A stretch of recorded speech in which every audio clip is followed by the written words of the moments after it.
Hola, hola, segundo capítulo de ¿Qué recuerdas? A través de as.com, plataforma México, también en Estados Unidos en español y bueno, pues en todas las ediciones nos pueden ustedes escuchar. Soy Alejandro Gómez, periodista deportivo y ese es el pretexto, el deporte, pero el real motivo de este podcast es recordar.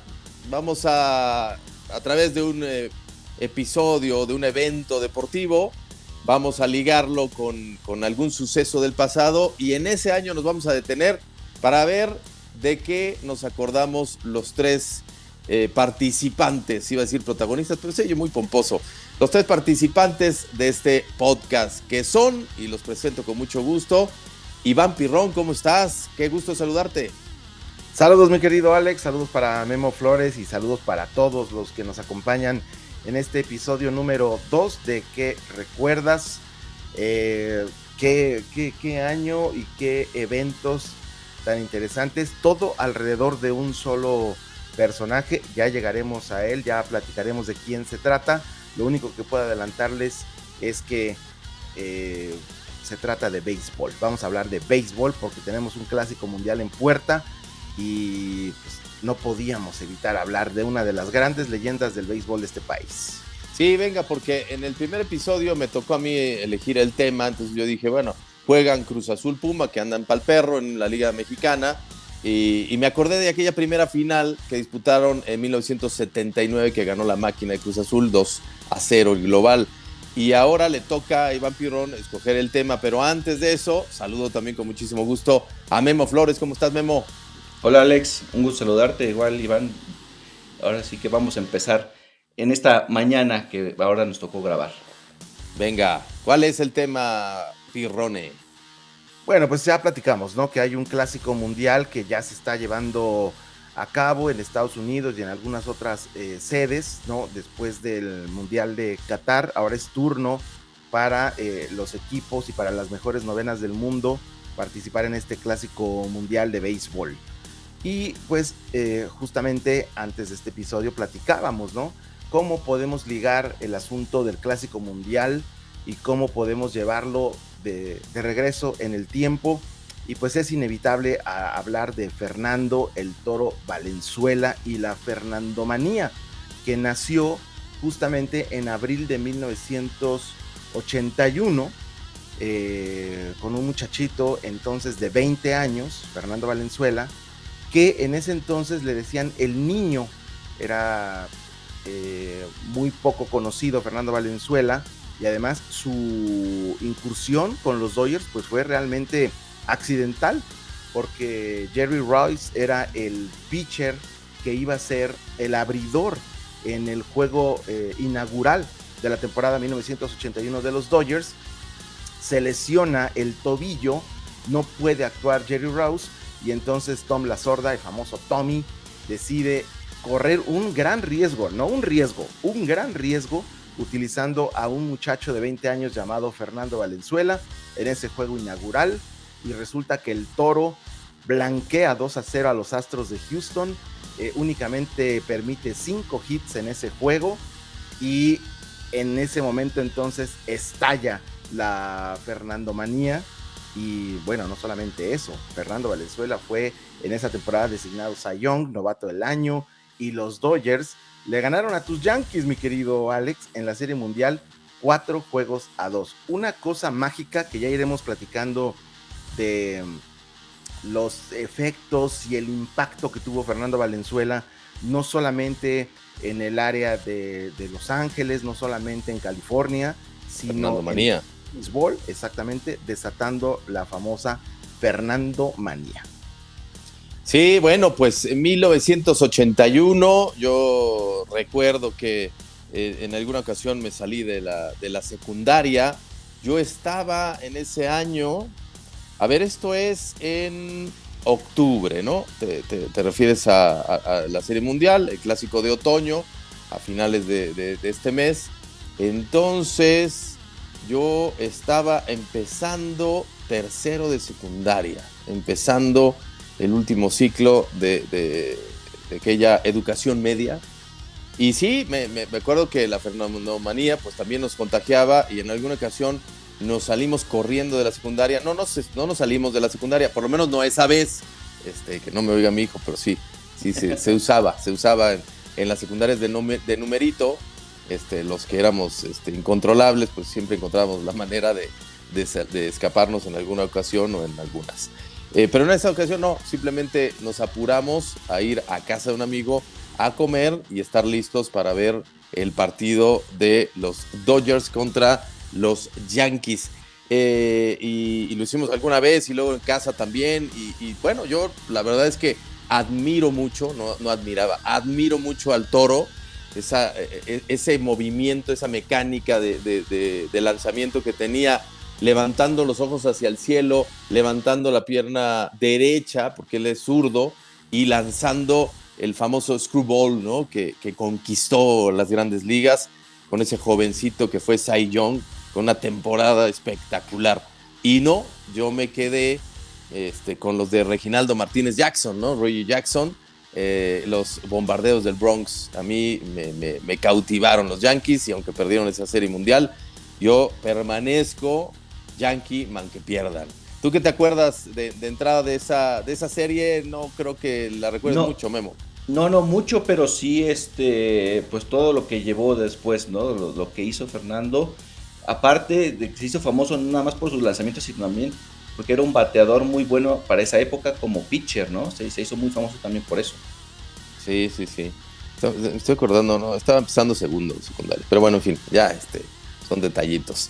A ver, entonces, estamos en 1981. Bueno, una cantidad de cosas que ustedes se van a ir acordando, nos van a acompañar en este ejercicio y luego, bueno, a través de las redes sociales de AS, que nos las va a recordar Memo Flores en este momento, pues también nos irán diciendo, se equivocaron en esto, que eso, pues ya saben, nos encanta, o agregando cosas que ustedes recuerden o que quisieran que en los futuros podcasts comentáramos también.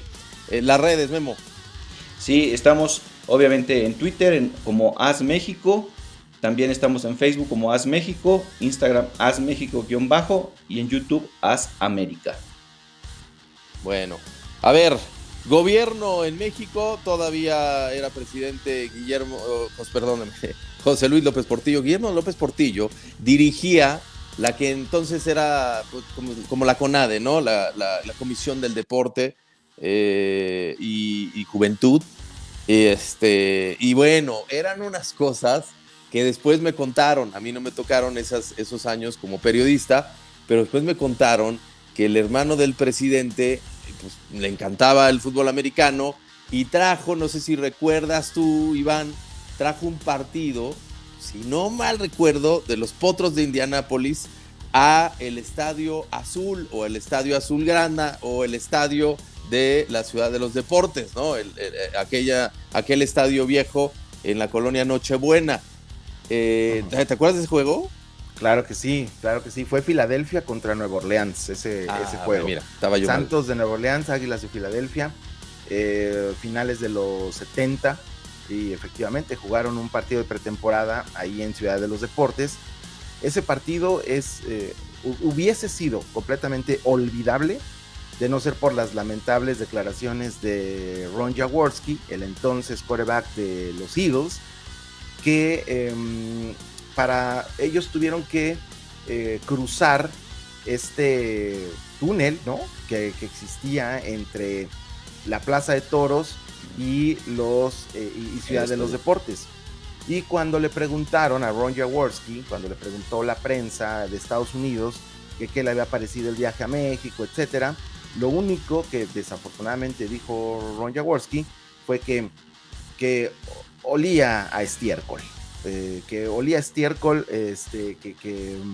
prácticamente así definió a la Ciudad de México, porque le tocó cruzar precisamente ese túnel en donde pues, obviamente no olía muy bien por el tema de la Plaza de Toros. Claro. Entonces ese fue el lamentable recuerdo de Ron Jaworski. Ese juego, Alex, Memo, insisto, completamente olvidable, pero desafortunadamente habemos quienes sí nos acordamos de las declaraciones del señor Ron Jaworski. Bueno, a ver, ese mismo hermano de José López Portillo, el presidente de la República Mexicana, en alguna que otra ocasión se llevó a una comitiva de periodistas deportivos a un partido en Estados Unidos. Fletó un charter, lo subió, o no sé si era un charter o era un avión del ejército, del gobierno federal, y se los llevó. No, bueno, los sucesos que cuentan ahí, que les dieron ahí sus viáticos, era un chayo viaje, y algunos decidieron comprar un boleto de avión e irse en una línea comercial, regresar a México en una línea comercial, pues porque era tanto lo que metieron a ese avión que ya pues, les dijeron, no puedes pegar. Ah, no, bueno, pues si es así, yo prefiero irme en otro lugar, pero que se lleven mi refrigerador. Hubo un periodista que decidió eso antes de bajar su refrigerador de ese avión. Bueno, no, qué cosas pasaban. Sí, era un periodismo, yo no los juzgo, no los culpo, eran otras circunstancias de vida, se les pagaba muy mal y a eso se acostumbraron, porque eso de que les pagaran muy mal no es justificación para que se corrompieran. Pero así se estilaba. Afortunadamente, a finales de los 80, que eso todavía se seguía dando, empezó a cambiar, llegó otra generación, no me estoy aplaudiendo, simplemente a mí me tocó verlo, que pues sí, cambiamos esas circunstancias. Adiosito querido, gracias. Hablando de Jolopo, como le decíamos a José López Portillo, ese presidente, estaba viendo que recibió el premio Príncipe de Asturias. Qué cosa, ¿no? Bueno, de repente en la política se dan estos premiecitos y con todo y que es un premio muy reconocido internacionalmente, ahora llamado Princesa de Asturias, allá en Oviedo, en el Teatro de Oviedo se entrega. Pues se lo dieron en aquella ocasión en 1981 a Jolopo. Bueno. Donald Trump quiso ser premio Nobel de la Paz, entonces pues... Bueno, AMLO todavía lo quiere. Qué bueno. O sea, cualquier cosa puede suceder en este planeta Tierra. Bueno, ahí les van películas que en 1981 se estrenaron en Estados Unidos y que poco a poco fueron llegando a Latinoamérica, ¿no? En diferentes fechas, porque pues no era una industria digital y el carrete pues tenía que andar recorriendo muchas zonas geográficas. Mad Max 2, no Mad Max 1, Mad Max 2, que ya no fue lo mismo, pero se estrenó en aquel 1981. Esta seguramente se acordarán, yo por supuesto que sí, porque en ese entonces me encantaban las películas de terror. Un hombre lobo americano en Londres. Ah, sí, claro. Hombre lobo americano en Londres. Tienes toda la razón. Gran hombre lobo, ¿eh? De esas películas de terror, porque a mí el género me gusta mucho, pero de esas películas de terror que solamente vi una o máximo 2 veces. O sea, esa sí no la vi varias veces. No como El Exorcista, ¿no? Que es así una película pues, casi de culto, ¿no? Que ves 5, 7, 9 veces. Esta no, fíjate, esta la vi una, máximo 2 veces, pero de que la vi. ¿Te acuerdas, Memo? Sí, pues ya la vi más grandecito, porque pues, seguramente no me dejaban verla de chico a esa edad. Sí, pero para mí se me hace, y si pueden, véanla, uno de los mejores performance, pues uno de los mejores hombres lobos que se han visto en el cine moderno. Luego, a ver si se acuerdan de esta. Esta yo la vi hasta la universidad. No la vi en el estreno, no tenía la edad. La vi en la universidad y me encantó. Se me hace un película. No. Animación 2D, pero una animación 2D súper sexosa, irreverente, política, rockera, y se llamaba Heavy Metal. Película, no. Me impactó, me encantó. Solamente eso podía pasar en los 80, que eran provocadores, ¿no? Que eran disruptivos, una década que intentaba cambiar muchas cosas y que iba súper acelerada, ¿no? Que en donde se vieron pues grandes propuestas cinematográficas, y una de ellas a inicios de la década, esta película Heavy Metal, que no sé si se acuerdan de ella. Sí, me acuerdo de Heavy Metal y por supuesto que la vi. Y ahora que mencionas este asunto de la animación, lo disruptivo, llevando temas que en ese entonces pues eran políticamente incorrectos, etcétera, etcétera, pues es como un pasito más de lo que ya había hecho Pink Floyd a finales de los 70 con The Wall, ¿no? Uh-huh. The Wall, que sí es una película que, bueno, involucra actores, pero que tiene muchas secuencias animadas, y muchas de esas secuencias animadas pues también digamos que fueron tomadas o retomadas en esta otra película de heavy metal. Muy buena película, sí, no de mis favoritas del género, pero muy buena película. Y histórica. Entra ahí como una de las precursoras también, ¿no? Uh-huh. Sí, dice Memo, o sea que tampoco se acuerda. Luego, esta Memo sí se va a acordar, yo creo que sí se la dejaban ver. Muy chavo, dale chance. Sí. No, bueno, yo la vi después, yo tampoco la podía ver, o sea, siempre hay manera. ¿Se acuerdan de Furia de Titanes? No manches, esa es una de mis películas favoritas. Es más, no es una de es mi película favorita de todos los tiempos. ¿De verdad? Furia de Titanes, claro. A mí me encantaba. Stop motion, O sea, si ahora la ves y te da hasta risa, pero en ese momento esa técnica de stop motion, o sea, fue lo que les digo, que revolucionaron muchas cosas en el cine en esa década. Sí, de hecho, no tengo el dato, o sea, no soy muy fan de la película, pero no tengo ese dato. Y 1981 yo creo que llegó a México, ¿no? Porque creo que es una película más vieja, creo que es del 79 u 80, ¿no? Según yo se estrenó ese año. Sí, es 81, ¿eh? ¿Sí es 81? Sí, de 81, sí. Es una película que efectivamente, como dice Alex, utilizó esta animación en stop motion, que es, bueno, con figuras, ¿no? Ir tomando una fotografía y crear un cuadro, hacer un pequeño movimiento, otra fotografía y otro cuadro, ¿no? Entonces, su elaboración, pues, era así, ¿no? Muy compleja. Y Furia de Titanes es un cuento, ¿no? De la mitología griega. Es fascinante esa película, un poquito densa, sí, porque para ese entonces, pues, una película de un poquito más de 2 horas y media, pues, sí, como que podía resultarte un poco cansada, ¿no? A mí me encanta. Pero una chulada de película. No existe en plataforma, según yo, hoy por hoy en una plataforma tipo Netflix o Prime, o me digas, no existe esa película. Yo la tengo todavía en un formato de DVD, ¿no? Porque sí la alcancé a comprar en DVD. Y luego, ya en los 2000, no me acuerdo la fecha, pero hicieron una versión moderna de Furia de Titanes, bastante chafita, bastante feita. Sí me la tuve que fumar porque, pues, al ser fan de la primera, pues me tuve que fumar esta segunda. Y luego hicieron una segunda parte que, bueno, estaba tantito peor.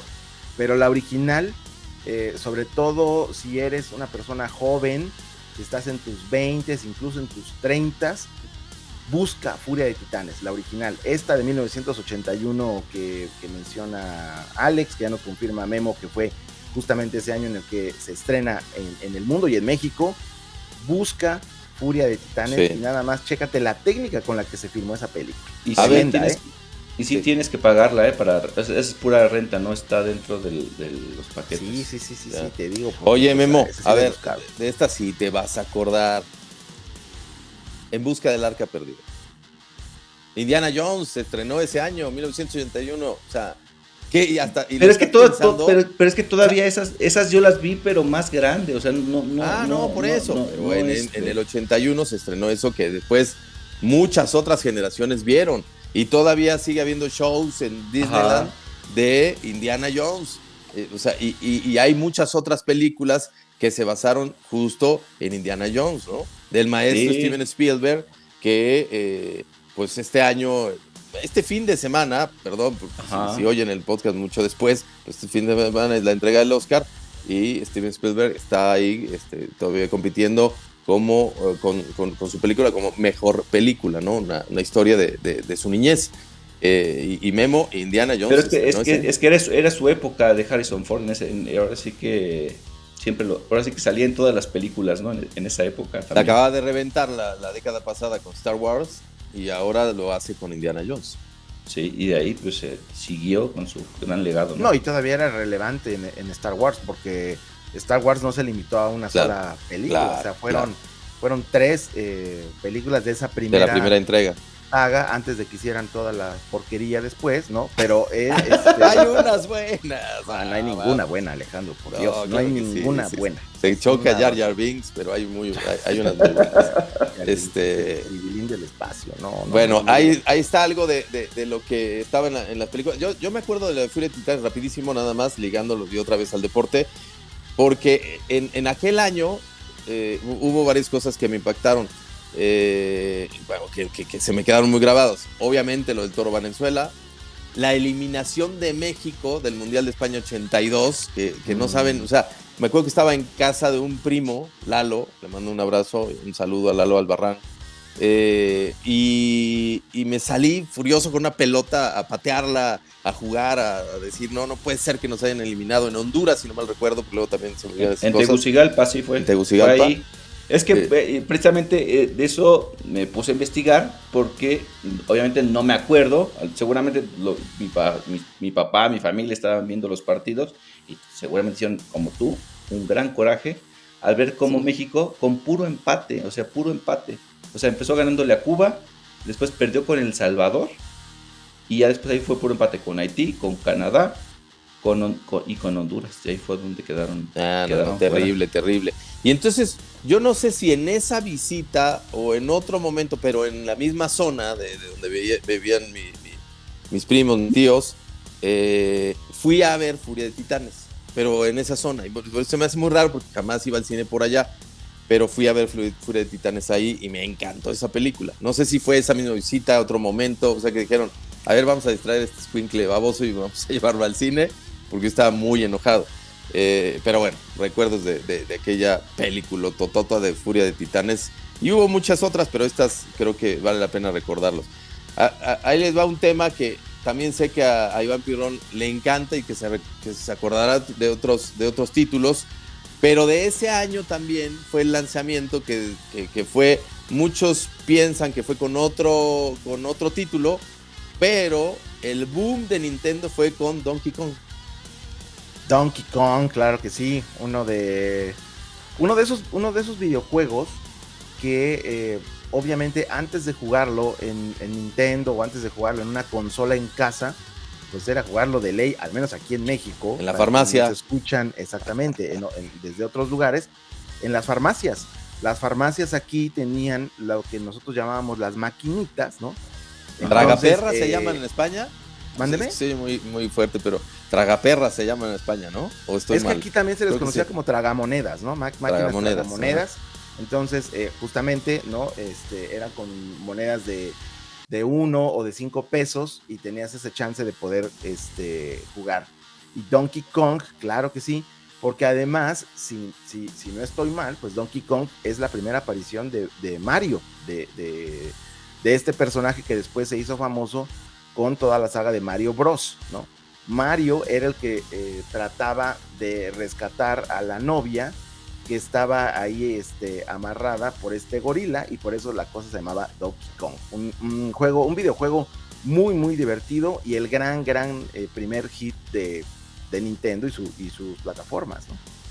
Ahí Atari era, fue de los primeros videojuegos, ¿se podría decir, Iván? Atari llega previo. En los años 70, exactamente. Sí. Pero son de las primeras consolas, ¿no? De casa, ¿no? Sí, ¿o es la primera? Sí. No, la primera... La primera era el Mesa Pong. El Mesa Pong, exactamente, que pues era un solo juego, pues, o sea, tú conectabas la consola y era una suerte como de tenis, por así decirlo, ¿no? Con 2 rayitas y una pelota que más bien era un cuadrado ahí, ¿no? Y ese era el Mesa Pong. Y que tenía tenis después, y fútbol, si no mal recuerdo.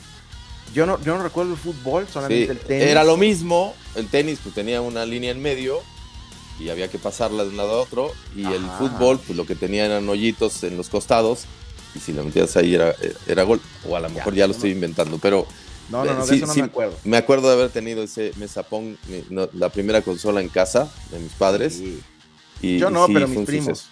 Mis primos, Sí. los adinerados, esos tenían.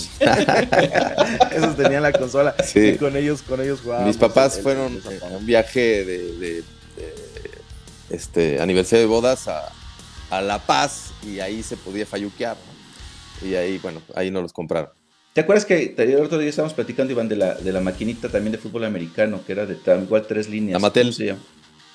Sí, la Mattel, claro que Mattel sí. Electronic. Igual muy setentera, ¿no? También es de los 70, porque yo sí me Sí. acuerdo de esa, así, de que estaba chiquito y sí, te puedes echar Fíjate, horas también jugando. de los 70, pero yo creo que esa realmente llegó a México a principios de los 80, ¿no?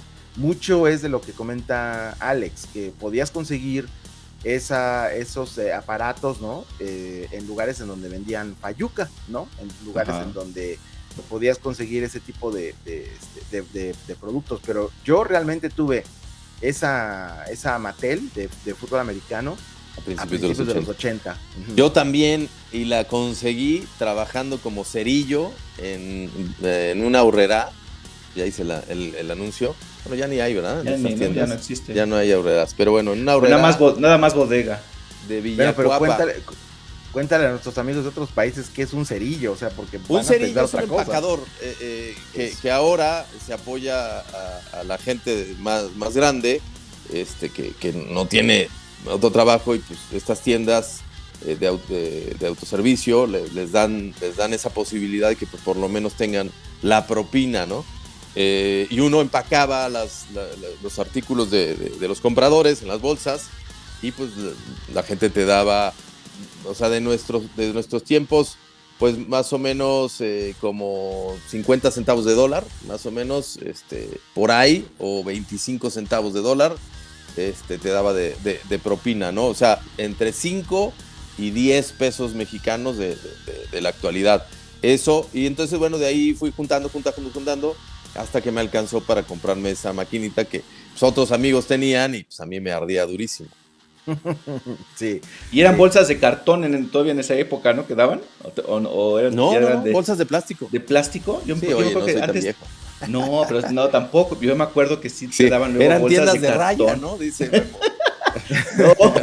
No. No sé si te acuerdas que sí daban de cartón antes. Eran Sí, pero creo que gruesecitas. fue después, o sea, sí hubo una época en la que en esas tiendas te daban bolsas de cartón, pero eso fue en los años 80, ¿no? Yo no las mediados recuerdo. de Yo los 80. las bolsas de papel, de estraza, pues, o como se llame, esas bolsas de papel café, eran Sí. de las panaderías.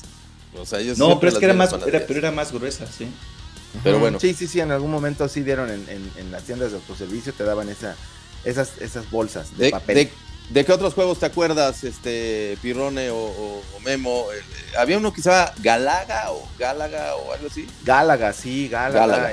Era uno de los primeros videojuegos también de naves espaciales, ¿no? De naves, sí. Contra aliens, ¿no? Y eran juegos más sofisticados, ¿no? ¿Por qué estás Que temblando, los Memo? Que los Ah, primeros se está juegos de moviendo, Atari. está mal acomodada. Me pusiste nervioso. Ya, síguele, Pirrone. Sí, que eran juegos más sofisticados que la primera generación de videojuegos de Atari, ¿no? Atari pues tiene Space Invaders que mucha gente jugamos, ¿no?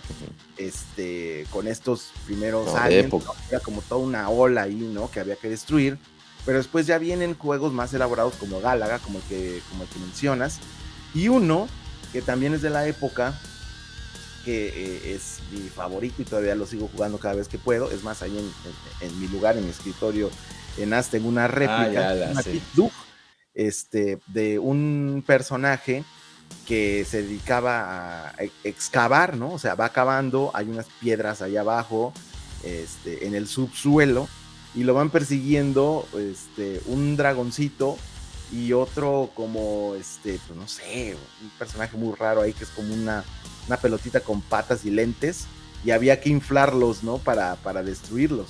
Big Dug es uno Big también Dug. De los grandes juegos. Scramble. De esa primera generación de videojuegos. Scrabble, pues Scrabble es un juego de mesa, Scramble. No. Scramble. Había otro que se llamaba Scramble, y ese era también muy famoso en aquellos años. Frogger también es la que estaba checando. ¿Cuál? Frogger. Ah, Frogger, claro, el de la Sí, ranita sí, esta que Una cruzaba las ranita, calles. exacto. Una ranita que cruzaba las Esa calles. salió en el 1981. Frogger también. Sí, es que No. todos esos juegos era de ley, ¿no? En las farmacias, en las maquinitas. Uh-huh. Que esa industria comenzaba a explotar, ¿no? O sea, porque fue, a ver, rapidísimo, si no me recuerdo, primero eso de Mesa Pong, Atari, luego viene el boom de Nintendo, luego se suma años después, ya te estoy hablando de finales de la década, PlayStation. Sí, antes de Nintendo está el Intellivision también. Intellivision, ajá, luego PlayStation, luego Sega, que pues tronó, Xbox. y luego viene Xbox, ¿no? Que todavía sigue siendo uno de los más fuertes junto con PlayStation, y pues todavía sigue dando pelea a Nintendo, que tuvo una época a finales de esa década con Nintendo 64, que para mí fue una extraordinaria plataforma. Bueno, de deportes rapidísimo, nada más decir, porque el primer capítulo de este podcast fue dedicado a esa final de 1979 que gana Cruz Azul a Pumas en la Liga MX, y que todavía eran torneos largos, y en ese año 81 Pumas se la devuelve y le gana la final a Cruz Azul. Ahí sí te acuerdas, Memo. Claro, y ahí, ¿sabes qué? ¿Quién fue el superlíder en ese torneo en el 81? Los Tecos. Esos Tecos eran... Y otra de las cosas que también mucha gente se va a acordar de los atletas campesinos, que fue su primer torneo. Con ese logo horrible del tractorcito, pero que eran entrañables esos. Fueron dos. Y revisando, ese equipo, ¿sabes con quién ascendió? Con la Tota Carvajal, que era el técnico. Mira. Son de las cosas que uno a veces... Tenía un vecino, Eladio, no Eladio Vera, el que jugaba y era paraguayo con Cruz Azul, ¿no? Este se llama también Eladio. Y era vecino atrás, qué mal chiste, atrás de la casa de mis papás, un poco a la izquierda. Entonces yo me subía por las bardas y iba a su casa y me prestaba plateas para ir al Estadio Azteca, porque él tenía esas plateas. Entonces cuando no las usaba me decía, lánzate, y ya yo iba a ver lo que fuera. Que en ese tiempo, hablamos de 81, pues estaba el Atlético Español, según yo, jugaba ahí el Atlante, jugaba ahí el América, jugaba ahí en el Azteca Cruz Azul, y yo iba a lo que se moviera. Pues sí. Y en esa época todavía había el partido por el no descenso. Ahí esa vez claro, eran unos agarrones. El último y el penúltimo, sí. Y ahí la final fue, por el descenso, fue el Atlas contra la Unión de Curtidores. Y ahí descendió ahí la Unión de Curtidores. Otro de los equipos que también pues fueron de época en esos momentos, que jugaban en la Martinica. Sí. Yo no conocí el estadio. No, el León. ¿Tú fuiste? No. Yo me acuerdo haberlos visto varias veces por televisión, pero nunca conocí la Martinica de León. Ahora vámonos recio. Nada más como menciono algunos sucesos de ese año, donde tenemos poquito, y para ir luego con la música. En ese año intentaron asesinar a Ronald Reagan, el presidente de Estados Unidos en ese entonces, que después recuerdo que sale en la película de Volver al Futuro, ¿no? ¿Se acuerdan de esa parte en donde dice, el presidente Ronald Reagan? Ah, sí, claro, y su segundo es otro actor, ¿no? O sea, era como muy raro que Reagan hubiera llegado a la presidencia de los Estados Unidos, y en ese entonces lo intentaron matar. Despega en su primera misión el transbordador espacial Columbia, y bueno, todos estábamos pegados a la televisión viendo cómo ese taxi aéreo, el transbordador espacial, despegaba y luego aterrizaba como avión, ¿no? Era una maravilla, que ya no se usan esas expediciones y esa tecnología. Luego el atentado contra Juan Pablo II por un fanático turco, también de ahí viene lo del papamóvil blindado y todo eso, ¿no? A raíz de ese atentado, claro, en 1981. Los primeros casos de SIDA, los primeros 5 casos de SIDA se registran oficialmente en 1981. Bill Gates le ofrece su sistema operativo a IBM, y pues viene la explosión, el despegue de Microsoft. Se casa el príncipe Carlos, hoy rey, con Lady Di. Arranca MTV, Iván Pirrón. arranca MTV en 1981, así es, y el primer video que lanza o que emite MTV es de una canción muy bonita que se llama Video Kill the Radio Star. Increíble. Que luego no pasó, pero está buenísimo. Que luego no pasó, exactamente, pero Bugle se llama, si no me equivoco, la banda que tocaba y cantaba esa canción, un One Hit Wonder de hecho, pero ese fue el primer video. Y después, y justamente ahora que me das ese pase para gol, mi querido Alex, después viene el que ya se le conocía como el dúo Filadelfia, Daryl Hall and John Oates. Por cierto, mis primeros ídolos musicales fueron ellos. Hall and Oates tuvieron el gran acierto de hacer buenos videos para la época, videos que eran muy diferentes a los de todos los demás artistas, y entonces MTV los abraza y dice, es que esto es justamente lo que estamos buscando, esto es lo que queremos de los artistas, que le echen imaginación a la hora de hacer videos. Y entonces MTV invita a Hall & Oates a tener un programa de 1 hora en el que ellos presentaban videos. Hall & Oates en la semana de abril 18 de 1981 tuvieron el primer lugar del chart de Billboard con una rola súper ñoña, lo reconozco, que se llama Kiss on My List. Estuvieron de hecho en 13 semanas estuvieron en la posición Hall & Oates con Kiss on My List, pero pues en ese entonces en el top 10, pues por ejemplo estaba John Lennon con Woman en el lugar número 5, aunque ya iba de salida. John Lennon se mantenía en los charts, ¿no?, de popularidad. Steve Winwood estaba ahí, Smokey Robinson, Styx, una banda que a lo mejor no muchos recuerdan. Por ahí tenían una rolita que a lo mejor más ubican, que se llama Mr. Roboto. Styx era esa banda con The Best of Times. Por cierto, busquen Styx, escuchen Styx, es muy buena banda. Y en el número 10 ya estaba The Police con Don't Stand So Close to Me. The Police, una banda británica, por supuesto, que tuvo muchos hits en Estados Unidos y que eso le ayudó a colocarse a nivel mundial, ¿no? Memo, no te acuerdas de nada. Ya. Vamos a hablar de claro, los 2000 con Memo. No, pero digo, es cultura general. Esto es cultura ¿te también. De Metallica? Claro. También ellos empezaron en el 81. Ellos lanzaron la banda en el 81. Ya, mira. O sea, para muchos chavos es una banda bien vieja. Sí. Y yo ya estaba en secundaria cuando lanzaron. Sí, no. Metallica. Sí, qué pues cosa. Sí, pues qué cosa. Pero bueno, a ver, otro rollo que a lo mejor Memo por ahí se lo contaron, pero que seguramente te acordarás más, Pirrone. Queen se presenta en Monterrey en octubre del 81 en un conciertazazazo que los regios, mis paisanos, jamás van a olvidar. Conciertazazo, no se usaba.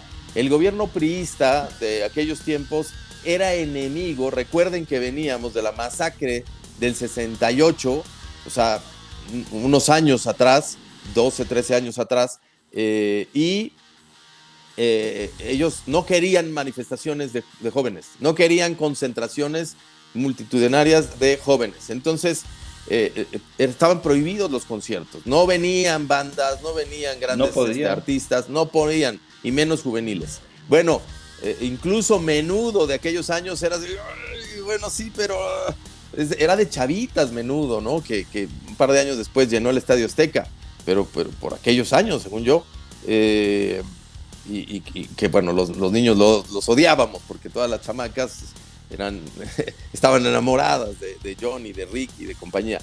Pero bueno, regresando a Queen, luego se presentaron en Puebla, y yo me acuerdo que le dije a mi papá, por favor, quiero ir a ver a Queen a Puebla. Estás, pero sí, loco, estás mal. Porque también los papás decían, después de lo que pasó en el 68 y que ellos tenían fresco, o sea, jamás dejaré ir a mi hijo. Y además yo estaba en la secundaria, repito, estaba bastante chamaco. Entonces, no me dejaron ir.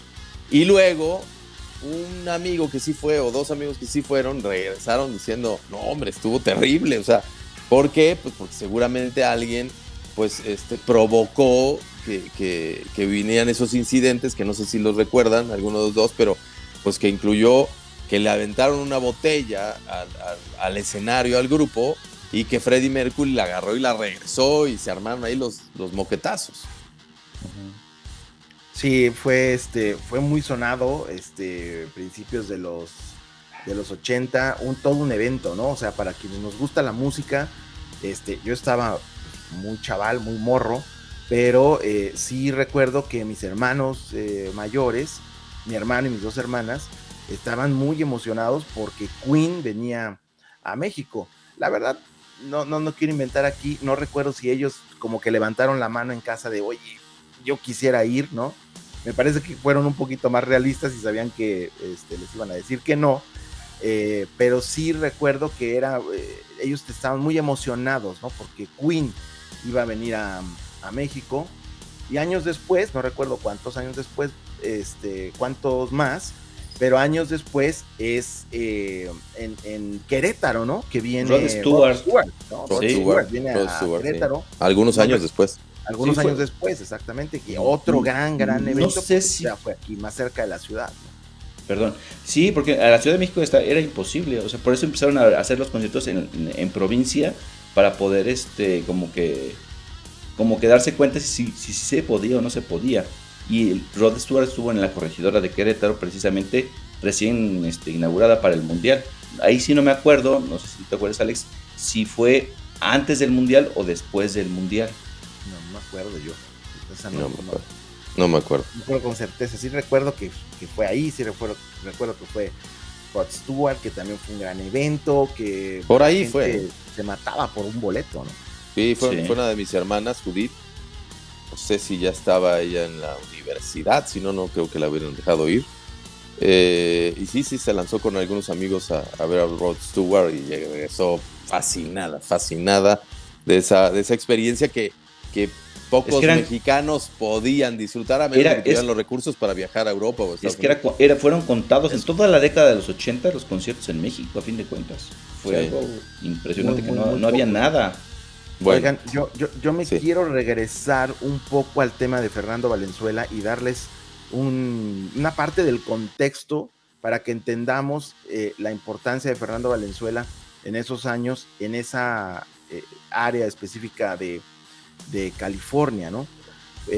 ¿Por qué? Pues porque, bueno, Fernando Valenzuela en abril de 1981, ya lo platicamos, hace su debut en Grandes Ligas y ahí comienza la Fernandomanía. Pero, ¿cuál es el impacto que tiene Fernando en esa zona en California?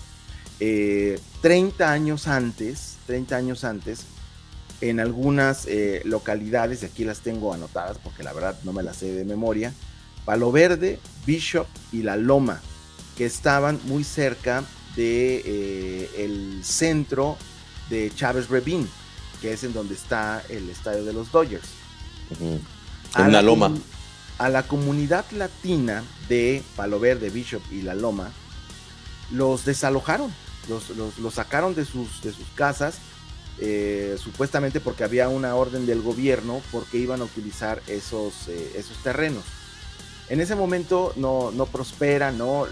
Esta comunidad latina puede regresar a sus hogares, pero años después sí se las aplican, y en esa área es donde construyen el estadio de los Dodgers, que por cierto venían de Brooklyn, eran los Dodgers de Brooklyn y los iban a llevar a Los Ángeles.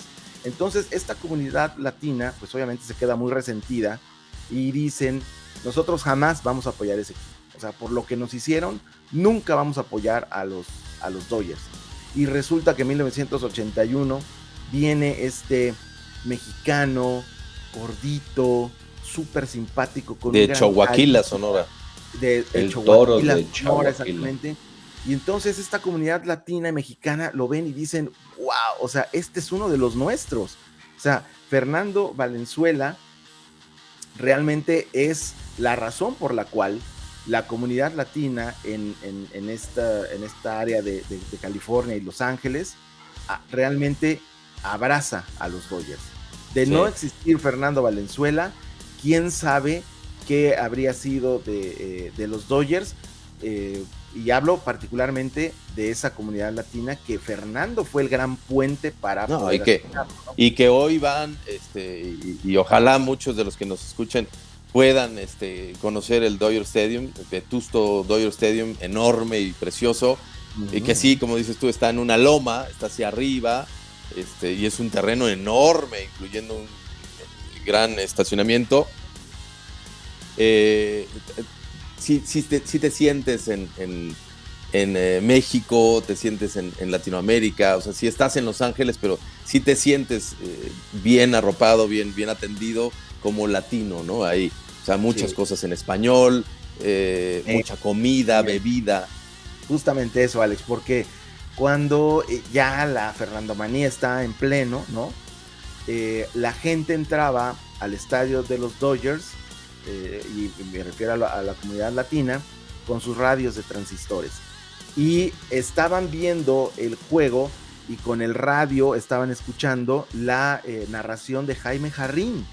Jaime Jarrín era la voz oficial de los Dodgers en español, y a él le tocó narrar todas las grandes hazañas y proezas de Fernando Valenzuela, y era común que la gente entrara al estadio con su radio a escuchar a Jaime Jarrín. Cuando Fernando Valenzuela se retira, los Dodgers lo invitan a formar, a hacer dupla con Jaime Jarrín, que en paz descanse, para que fuera el analista oficial de los Dodgers en español.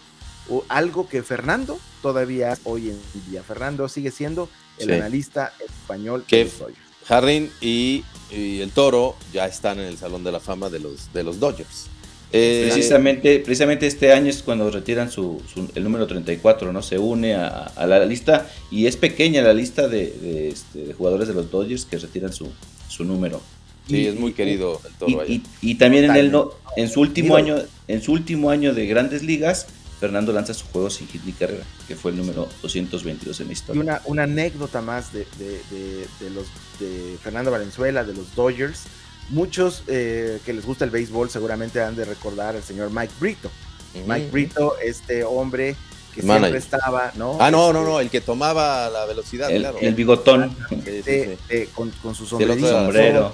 El puro, y con la pistola para medir la velocidad de los lanzamientos. Mike Brito es quien descubre a Fernando Valenzuela en 1979. Él estaba buscando a un shortstop y estaba en San Luis, aquí en San Luis Potosí, en México. Y bueno, estaba viendo a este shortstop, y de repente el equipo en el que jugaba el Toro hacen un cambio de pitcher y mandan a Fernando Valenzuela a la lomita. Obviamente pues ahí estaba Mike Brito, lo ve, se queda súper sorprendido y regresa a Los Ángeles y les prepara un scouting report de Fernando Valenzuela al equipo, a los Dodgers. Y ahí pone que es muy joven, pero que tiene todo el talento para ser una estrella de Grandes Ligas.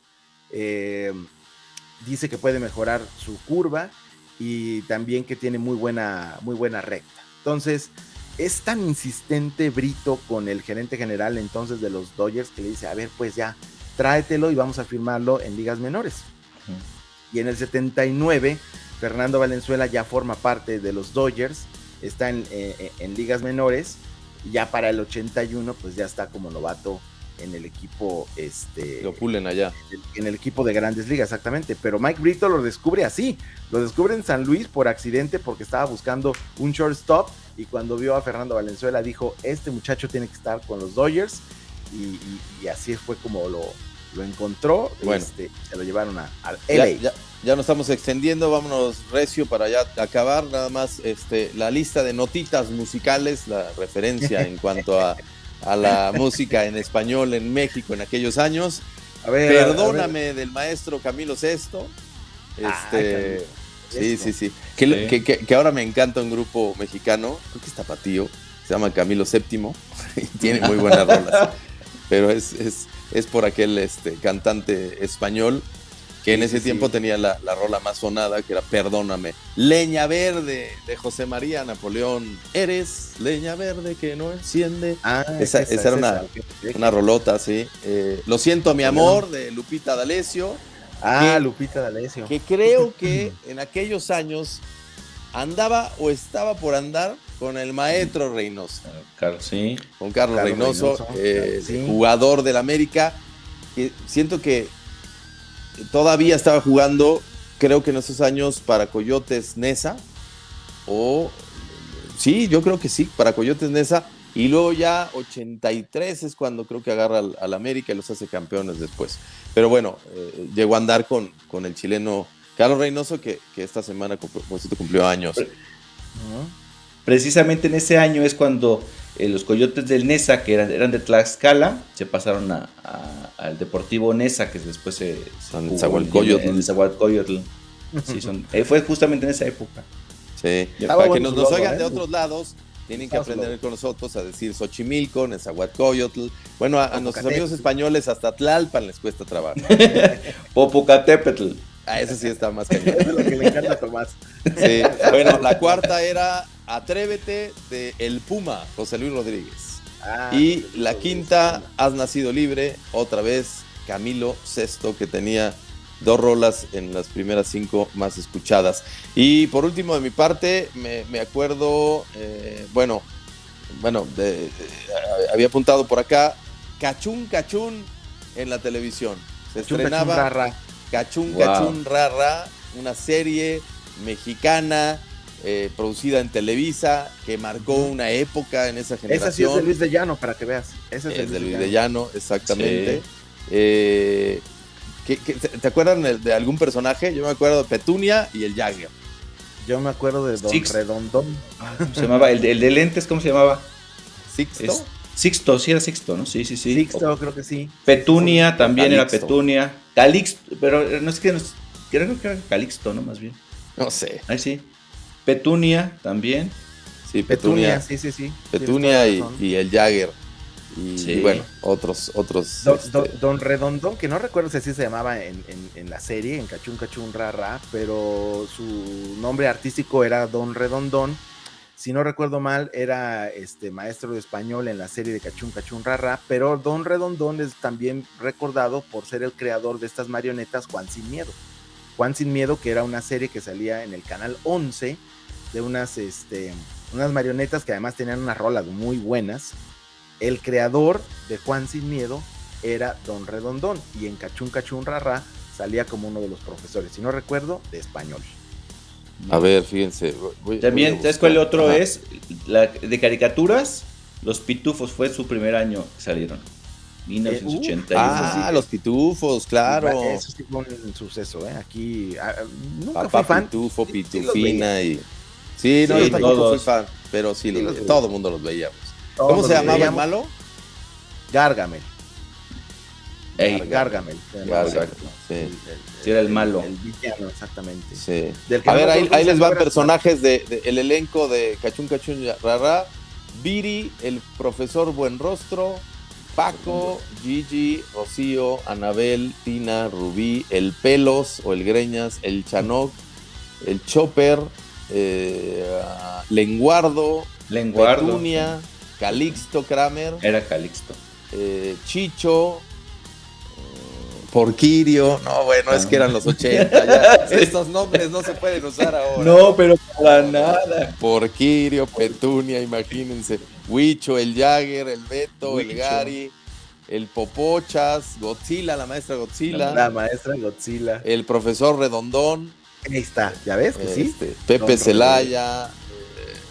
Y bueno, el papá de el papá de tal. Pepe Celaya era el del radio, ¿no? El que era la estación de radio. Pepe Celaya era Adrián Ramos, no sé, la verdad, no. A ese sí no lo ubico. Mira, un gatito que anda. ¿Cómo se llama tu gatito o gatita? Lana se llama, muy latucita, ya quería salir en cámara. Así es que estamos grabando este capítulo cada uno desde casa. Yo acá tengo a Luna a los pies, que dije hace rato así como que la movía porque estaba roncando. Dije, no se vaya a oír.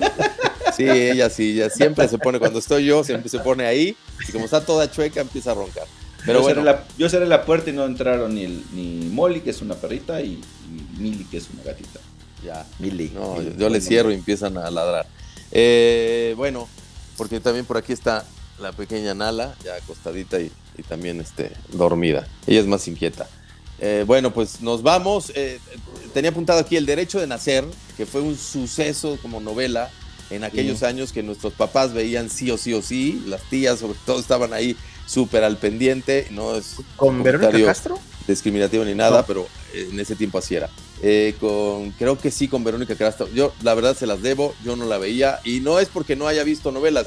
Yo me acuerdo de haber visto un poquito de Cuna de Lobos, quiero decir. Un poquito. Cuna de Lobos era muy buena. Sí, me acuerdo que vi un poco. Pues que no ya había les había muchas dicho que opciones vimos Mundo de tampoco. Juguete. Bueno, yo vi Mundo de Juguete. A ver, Memo, googleate ahí la del Derecho de Nacer. Yo creo que sí era Verónica Castro. Es que se pone a temblar mi computadora, por eso no, no le sé estaba que haga haciendo. Memo ahí, que está Es que temblitiendo.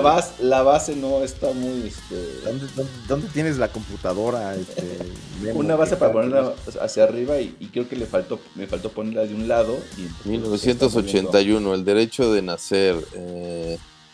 Que sí fue una de las grandes. Verónica Castro, Nacho López Tarso, Sergio Jiménez, María Rubio, que también Rubio. salió en Cuna de Lobos, María Rubio, Humberto Zurita, Humberto Erika Zurita. Buenfil, que Fíjate, sigue siendo muy TikToks. famosa en TikTok. Ajá. Cristian Castro salía, imagínate. Ese sí no viene aquí. Y el productor Salvador era Pineda. Ernesto Alonso, el señor telenovela. Exactamente. Erika Ernesto Alonso. Buenfil.